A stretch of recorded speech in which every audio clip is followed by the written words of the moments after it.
All right, so this is the part that we've been waiting for. All the talks, all the information we've heard in the morning, early afternoon has been basically leading up to the Organic Action Plan, which is what we have been working on for a number of months quite aggressively. But going through this, I'll tell you a little bit more about the work getting to it.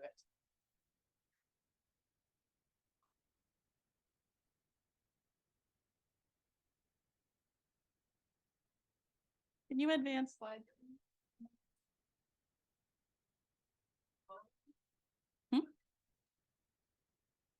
Or she's advancing. Okay, so what is the Organic Action Plan? Yes, it is an accelerator of growth for the sector. So basically development and growth of the sector. It's a tool to help the government achieve its multiple objectives around sustainability, climate, resilience, trade, safeguarding our soils, lands, all of that. So additionally, it's a comprehensive long-term strategy. So comprehensive means it's not just about production. It's not just about marketing. It's really covering the entire supply chain. So all of us in this room in the organic sector should find where we fit into this strategy in some way. It's a long-term strategy. So that means that it's not like we're just developed it and we're going to go on the hill and we're just going to talk about it and it's done. So we are still in the middle of developing it. We're going to be discussing it with numerous stakeholders, with government, with all of you folks, and basically taking that into consideration. Market situations will change. The scenario around all the factors will change, and we're going to adapt just like you would everything else. So it's really an evergreen strategy, and it's just really a start of what we're introducing. And it's a sector-initiated plan. So similar to what Paul was saying in his talk this morning. So with the Organic Action Plan, there's lots of things that we can do. And what I sent last week for you to get just a glimpse of it, those are just the recommendations that we have for government. But what we haven't shared yet is there's a whole host of recommendations that we as a sector need to work on. So it's we've seen there's a need. We want to grow our sector, and we're initiating this to do this because we've seen so far it's not going to be government who's going to be leading it. And finally, it's a collaborative approach. So it's a collaboration among all industry stakeholders, but also what we would like, and in discussions that we've had with government so far, is we would really like them to partner with us and understand it, help us define some of the targets and goals, make sure it's feasible, and that we meet the objectives of everyone. So this is a lot of information up here, but basically the reason why I put this up is just when we present the Organic Action Plan, it sounds like this huge thing, but the reality is you've seen parts of the Organic Action Plan in much of the work that you've done before, a lot of the advocacy, things that you've seen, recommendations that have come in the past. So different reports that have come out, different surveys that you've completed as an industry, the sustainable ag strategy, all of that kind of stuff, the elements that you've seen, what's happening in other jurisdictions, you should be able to find in the Organic Action Plan. And the thing about this is, as we develop it, as I said before, it's just a starting point that we can build on. So how did we get where we are today? So I think a lot of what Paul was talking about this morning, I think you can probably see a lot of those elements in what we have together, the sector coming together. So we had a wonderful talk from the COA this morning about how well we work together. And absolutely, I would say, we started last year at our lobby day, we started to talk about the idea about, the need for an Organic Action Plan and asking the government to support an Organic Action Plan. So in the year since, what we've done is we've come together, the COAs worked together very closely, and we've instead of, if you look at all the elements of it, there's no way that one organization could have really delivered that themselves, right? I think I'm getting away from the camera. So, we took the expertise, COG, production, obvious, right? COTA with all the trade in the markets, looking at OFC and OACC for the research, infrastructure and growth, what we've seen. We've taken all of, those elements, we've worked together, and, I'm here presenting the Organic Action Plan to all of you, but it's really all of the sectors coming together, all the organizations, all of the expertise and knowledge that we've talked about coming in together for that. And so one of the things that we identified is, we're going to have to take action if we want some movement. So this is what the Organic Action Plan is about. It's about mobilizing our resources, our knowledge, and trying to get together a policy framework and a plan that's going to drive our industry forward. So one of the first things we've done is, so the last few months, we have started to look at the framework. We looked at the background of what's happening in other jurisdictions. We looked at what we wanted. We looked at all the background of what we've done in the past and what supports were being provided to different provinces. Then we actually launched a public consultation. So this is really important as well. So we got feedback from groups that we may not necessarily have. And we were very lucky that CFIA actually sent it on their listserv, right? And so we got feedback from associations that are very closely aligned to organic that we might not usually do that. And so we were able to get additional feedback on that one. And also adds legitimacy to it. It's not just us, in a little room talking about it. We publicized it, we made it public, and we allowed everyone to comment on it and really just updating it. So we did get over 100 responses. And as Tia indicated earlier, 95% of that group said, an organic action plan is either needed or not sure, but majority said needed. So very few actually said that it was not needed. So since then, we've been refining the framework. As we talked about, we wanted to get something ready because we know the timing is very critical. With the time is right, the Liberal government is in power. There's all of these objectives around climate and resiliency, the sustainable agriculture, all of that kind of stuff. So it's really a good time to be putting that all together. And so we've had multiple presentations to Agriculture Food Canada senior staff. We've worked with the organic COTA's organic federal, provincial, territorial task group. So basically it's representatives from all the organic associations across the country. And so we've had, I think, 3 meetings where we talked about what the priorities are, what's important, what's worked, all of those kind of things to try to build into the plan itself as well. And also working closely with Paul, who's provided us with a lot of feedback, and all the discussions that we have with government, with anyone, we've been able to take it. So, we even had a meeting as soon as a couple of weeks ago. And, we had to quickly pivot because, that gave us key information that made us think, what, if we're going to make this successful, we really have to think about, where government's mind is. Because, we can't just come in and say, hey, we want this, give it to us. That's not going to work. We got to really put ourselves in government shoes. And then finally, as I talked about before, the Organic Action Plan is broader than what the 4 pages that were sent. That's just the recommendations to government. We will be sharing the rest of it later, but just because of this timing, it's important that, we didn't overwhelm our request and you say, here's everything that we're going to do. Here's everything we'd like you to do. So really, we just focused on what our asks are for government for this meeting. And of course, it brings us to today and tomorrow. So basically 4 pillars of organic action plan. And we talk about it as pillars, but for me, the biggest image is like a swing. So if you can imagine, you might have a child, maybe you were a child once, I hope. And if you can imagine, you in a swing set, you have the framework and the infrastructure. That's the basic structure you need to make it work. And then you've got to have a push. That's like the supply. That's like the production, right? That you have where you're gonna increase production of organic. Then you got to have a pull. You're going to have a demand for production, because if you have too much supply, not enough demand, that's going to be a problem. If you can have too much demand, not enough supply, that's going to be a problem. And then we talk about research, which is some of that innovative stuff that's going to make us go higher, right? And if you think about when you are just starting on a swing, kind of like some of what we have with organic transition, it's quite hard to start, right? And so sometimes we need that extra push at the beginning to really let it go. Similarly, when we've swung really high, and to maintain that, you get tired. Sometimes you need to have just a little bit more maintenance. And so the Organic Action Plan is really that idea to kind of really put that whole thing in balance, where you've got a solid structure that's going to help you have your long-term growth.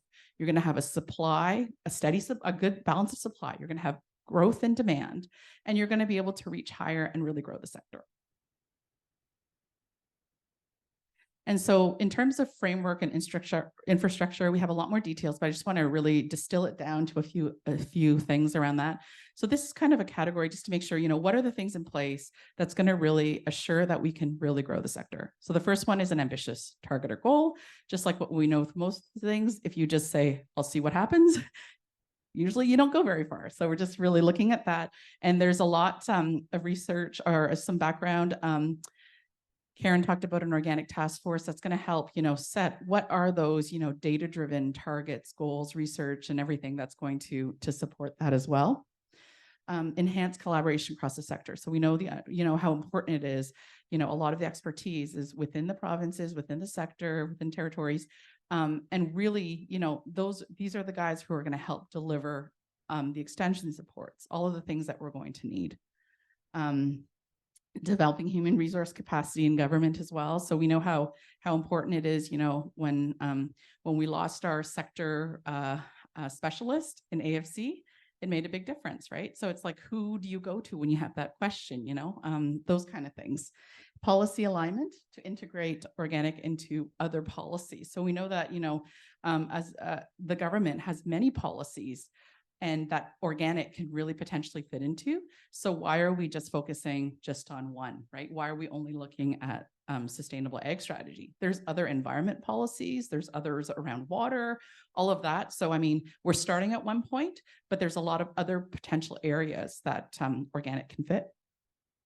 And modernizing the regulatory framework. And so this is one of those things that, there's some regulatory changes that might be required. I think Nicole alluded to the idea about financing, for example, that need changes. And so those are some of the examples. So the second pillar that we talk about is production. So production really is about growing domestic production capacity. So we've talked about, less reliance on imports, making sure that we have, domestic inputs to do things, mitigating the risks for organic farmers. So, why are they not, we know that transition period is such a high, a risky period. What can we do to minimize that and really encourage farmers to get into organic? Building human capital to support the production. So again, that comes to extension supports, training, those kind of things, and knowledge transfer, and growing the next generation of farmers and of organic farmers. And I think the trend that we see in Canada is very similar to what you see in the US, Chris, where, a lot of the new farmers are female. There's a lot of younger farmers, Indigenous farmers who are very interested in organic. And so making sure that they have the tools to be able to support that when they transition. And I'll just backtrack when we go through this, as I'm just going through a very high level. But as I said, production, COG was the one who really helped develop this, markets, COTA, et cetera. So, there's going to be a lot more detail, and I encourage you to have discussions with some of the different groups. So markets, it's about developing partnerships with retail actors to accelerate organic. So again, very similar to what Paul was talking about before, how, there is more that can happen in terms of the demand. Supporting the supply chain and additional products, more value-added products, raising consumer awareness. So, there's things that we all do. For example, we talk about, do consumers understand organic, all of that kind of stuff. But is there a possibility to have a national organic, plan in terms of marketing, those kind of things? So it just raises it for everyone else. And strengthening public procurement, supporting collaboration on organic exports, and establishing funding mechanisms for market development activities. And then research, really, it's like two key things, prioritizing and investing in more organic research and science, because we know that a lot of this research can be transferred to, conventional, but it also makes, just continuous improvement on organic practices that we already have, right?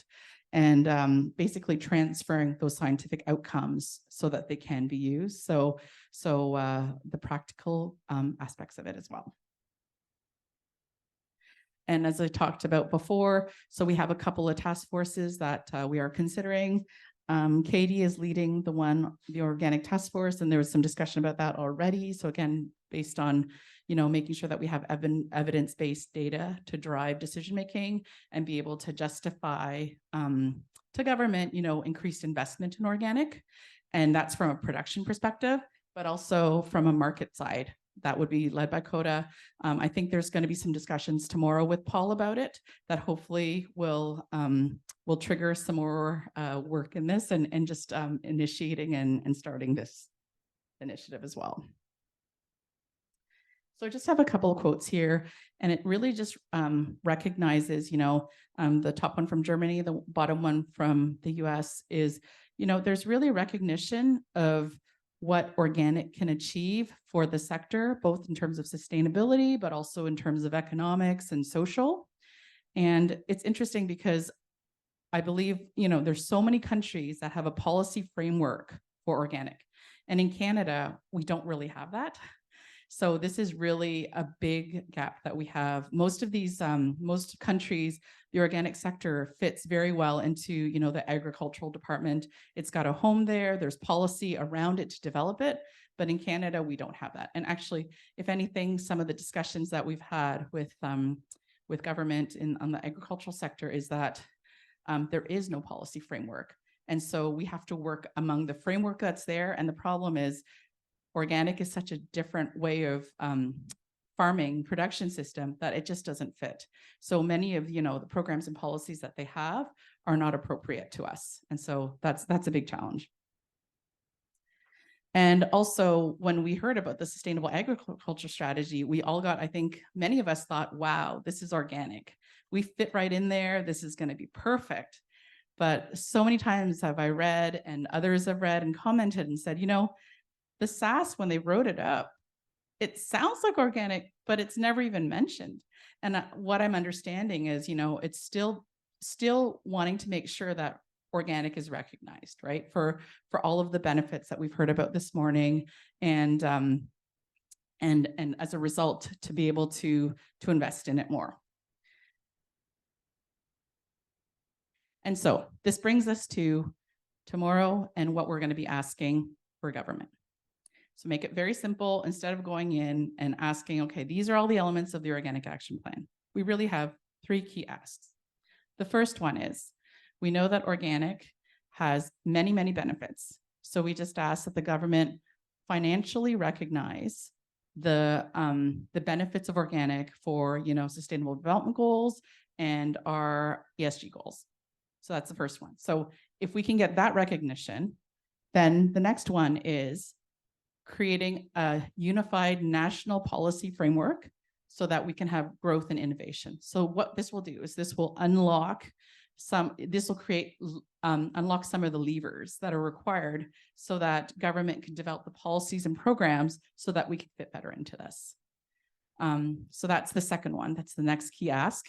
And the third one is, what can we do right now? We know that there's the sustainable agriculture strategy here. It's supposed to be published sometime early next year. We want to make sure that, we see organic fitting very closely. It's aligned very well with it.